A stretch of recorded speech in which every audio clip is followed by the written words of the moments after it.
А вот в Версале, вот в этих зданиях, где жил Петр, память существует? Существуют какие-то овеществленные моменты или только память? Oui, oui, il y a des représentations qui ont été des représentations rétrospectives par les peintres historicistes du XIXe siècle qui ont représenté Pierre le Grand élevant le petit Louis XV. Il y a des gravures qui montrent aussi cette entrevue entre Pierre le Grand et Madame de Maintenon. C'est-à-dire que dans la mémoire, cet épisode de la venue de Pierre le Grand a marqué les esprits. Мне очень радостно сказать, что вот в сегодняшнем Петергофе восстановлена скульптура, где Петр I держит Людовика XV на руках. Она же погибла, и ее восстановили не так давно в Петергофе, где Петр как бы идет и говорит: всю Францию несу на руках. Il faut dire que il n'y avait guère eu de souverains qui étaient venus à Paris et à Versailles en tant que souverains. Les voyages des princes et les venues à Versailles sont beaucoup plus fréquents à la fin du XVIIIe siècle qu'à cette période-là.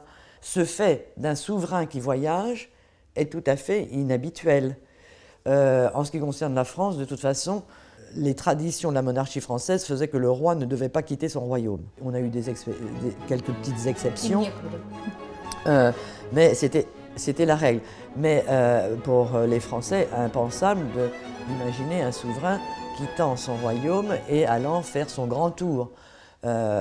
Après, on pouvait imaginer, on a vu des princes à travers l'Europe faire le grand tour, mais avant de régner. Le prince en voyage, déjà rien que par soi-même, c'est extraordinaire.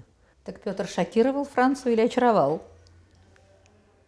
Il les a surpris, étonnés par sa vivacité. Et aujourd'hui, ce que nous voyons, nous, dans Pierre le Grand, c'est vraiment c'est le fondateur de Saint-Pétersbourg, c'est Peterhof, c'est l'ouverture d'esprit, la curiosité d'esprit, l'intelligence. Je dirais que Pierre le Grand, par rapport aux souverains français, avait une longueur d'avance à ce moment-là. C'est-à-dire que c'est un homme des Lumières avant la lettre. Indéniablement, il a été un des fondateurs aussi de cette amitié franco-russe qui s'est développée pendant des siècles avec les rois successifs et ensuite entre les présidents de la République. Il y a une amitié franco-russe qui est très très marquée. Et c'est quelque chose que nous ressentons quand nous allons en particulier à Peterhof ou à Saint-Pétersbourg.